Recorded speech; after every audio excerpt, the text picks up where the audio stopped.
ئەم کاتتان باش بیسەرانی هێژار لە رادیۆ دەنگی گەلەوە بە یارمەتی هاوکارانم گەشتی هەواڵەکانی کاتژمێر دووتان پێشکەش دەکەین.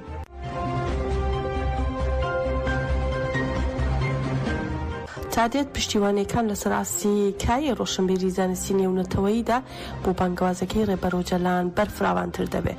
لەم چوارچەوەیەدا پرۆفسەری ئەمریکی و کۆمەڵناس ڤیکتۆر ڤالیس نامەیەکی پشتیوانی لەبارەی پرۆسیاشتی کۆمەڵگەی دیموکراتیکەوە بۆ دەم پارتی نردووە. ڤالیس لە نامەکەیدا پشتیوانی تەواوی خۆی بۆ بانگوازەکەی ڕێبەرۆجەلان دەربڕیوە و ڕایگەاندووە گەورەترین ئاستەنگی لە پێش دیموکراتیک بوونی تورکیا پرسی کوردە و بە دڵنیایەوە چارەسەری ئەم پرسە باسوودی تەواوی کۆمەڵگە دەشکێتەوە. هەروەها لە نامەکەیدا ڤالیس سەرنجی خستووەتە سەر پێشنیاری ئێکۆلۆژی کردنی بیرروژیانمانی ڕێبەرۆجەلان و بە سەرچاوەی ئیلهام بەخشیدانە بۆ هەموو بزوتنەوە دژە سەرمایەداریەکان.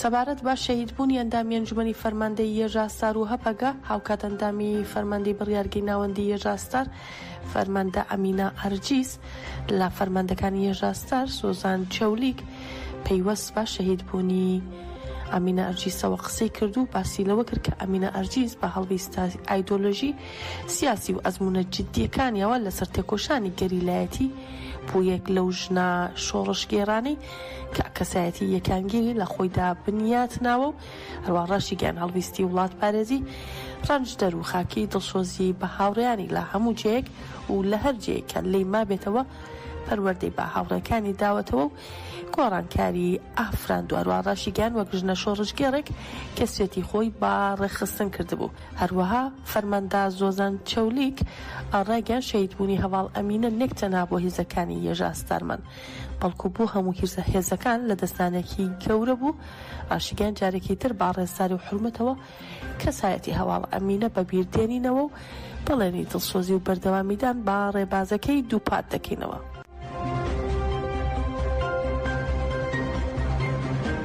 عایشە گوڵدوغان وتەبێژی دەم پارتی دەربارەی کۆبوونەوەکانی دوێنەی دەستەی بەڕێوەبەری ناوەندی دەم پارتی لە کۆنگرێکی ڕۆژنامەوانیدا ڕایگەاند دەستەی بەڕێوەبەری ناوەندی دەم پارتی کۆتا گۆڕانکاریەکانی پرۆسی ئاشتی و کۆمەڵگەی دیموکراتیکیان لە کۆبوونەوەکەیاندا هەڵسەنگاندووە و هەروەها تیشکینشیان خستووەتە سەر پێویستی هەنوێکەیەکانی پرۆسەکە.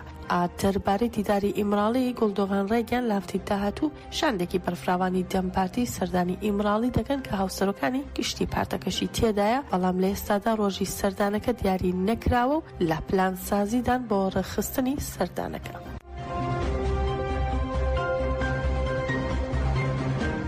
لە چەند شارێکی باکووری کوردستان داوای مافی خوێندن بە زمانی کوردی کرا و ئەماژە بەوشکراکە ملیۆنان منداڵ ناتوانن بە زمانی دایکیان بخوێنن و هەر منداڵێک خوێندنی زمانی دایکی نەبێت لە ژیاندا دوا دەکەوێت.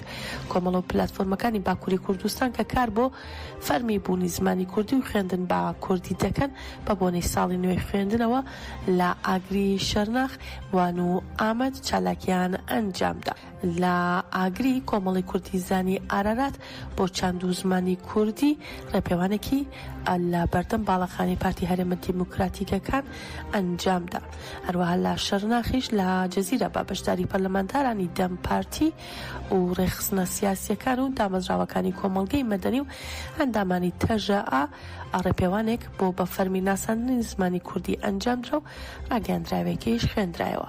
لە ئامەدیش ڕێکخراوەکانی زمانی کوردی و لە قیسەندیگاکانی کرێکارانی زانست و خزمەتی کۆمەڵایەتی بە دروشمی خوێندن بە زمانی دایک مافی هەموو منداڵە ڕاگەاندراوێکیان خوێندەوە و هاوسەرۆکانی دەم پارتی ئامەد و هاوسەرۆکانی شارەوانی ئامەد و مامۆستایانی زمانی کوردی و ئەندامانی پارت و ڕێکخراوەکانیش بەشدار بوون و ڕاگەاندراوێکیش خوێندرایەوە. هەروەها لاوانیش کۆمەڵی پەرەپێدانی کەلتور و زمانی کوردی لە بەردەم بەڕێوەبەرایەتی پەروەردەی وان با دروشمی دەمانەوێت خوێندن بە زمانی دایک بێت کۆنگرێکی ڕۆژنامەوانی ئەنجامدا. نوێنەرانی دەم پارتی و دەبەپە و تەژا و پەرلەمانتاران و ڕێکخراوەکانیش بەشدار بوون.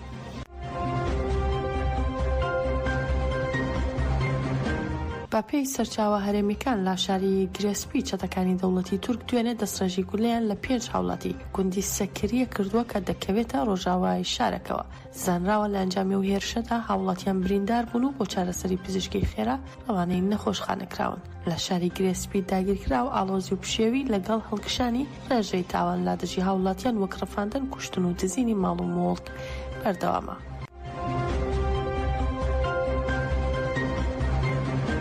ڕێگری و گەمارۆ عێراق و پەدەکە لەسەر کەمپی پەنابەرانی مەخموور بەردەوامە و زیاتر لە 15 ڕۆژە تەکرێکاری ئەو کەمپا لە بەغدا دەست بەسەر کراون سەرڕای ئەوەی کە ئەو کرێکارانە ناوی خۆیان داوەتە دەسەڵاتداری عێراق. دەسەڵاتدارانی عێراق و چوونەتە سەرکار، بەڵام ئێستا لە ژێر چاودێریدان.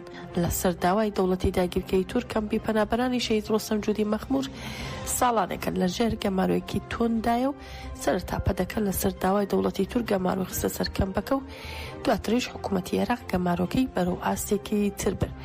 بە گوێرەی ئەو زانیاریانەی کە لە بەڕێوەبەرانی کەمپی پەنابەرانی مەخموورەوە دەستکەوتون، ڕۆژی 24 ئاب تێکرێکاری کەمپەکە لە بەغداد دەستگیر کراون و دەوترێت کرێکاران لە کۆمپانیایەک بە ناوی عەباسی لە بەغداد دەست بەسەر کراون و تا ئێستاش ئازاد نەکراون.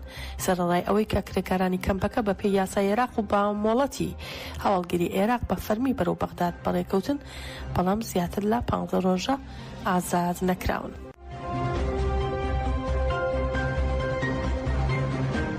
ئیسماعیل بەخای وتەبێژی وەزارەتی دەرەوەی ئێران ڕایگەیاند ئەمڕۆ عەباس عێراقچی سەردانی قاهرە دەکات، هەروەها لەگەڵ ڕافێل گرۆسی بەڕێوەبەری گشتی ئاژانسی نێودەوڵەتی وزەی ئەتۆمیش کۆ دەبێتەوە بۆ گفتوگۆکردن لەبارەی ڕێکاری نوێی هاوکاری نێوان ئێران و ئاژانسەکە.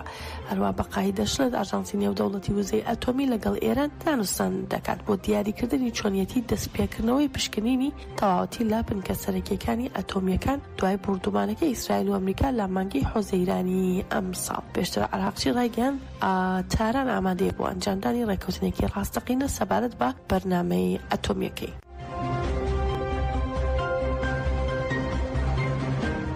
ئاژانسی فرانس پرێس سەبارەت بە نوێترین ئاماری سەربازە کوژراوەکانی ئیسرائیل و هەروە کوژراوانی چەند سەربازێک لە غەزا بڵاوی کردێتەوە لە سەرەتای شەڕی غەزەوە. تا ئێستا 904 سەربازی ئیسرائیلی کوژراون، لە نێویاندا 468 سەرباز لە سەرەتای دەستپێکردنی هێرشی زەمینی سوپای ئیسرائیل بۆ سەر غەزە لە 7 تەشرینی یەکەمی ساڵی 2023ەوە. هاوکە سوپای ئیسرائیل ڕایگەیاند دوێنێ 4 سەربازیان لە باکووری غەزا کوژراون.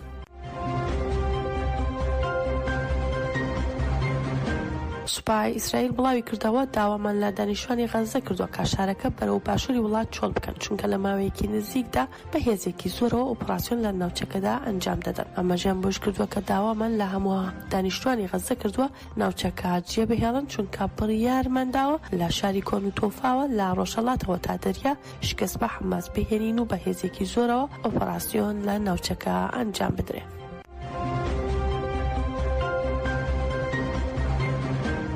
میدیاکانی یونان بڵاویان کردەوە بوومەلەرزەیەک بە گۆڕی 5.3 پلەی ریختەر دوورگەی ئیڤای لە یۆنان هەژاندووە و لە زۆربەی شارەکانی یۆنان هەستی پێکراوە.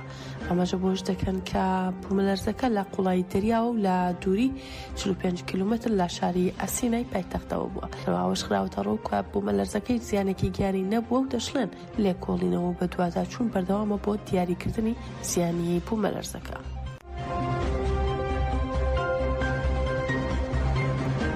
گەشتی هەواڵەکانی ئەم کاتژمێرەمان پێشکەشکردن هەر شاد بن.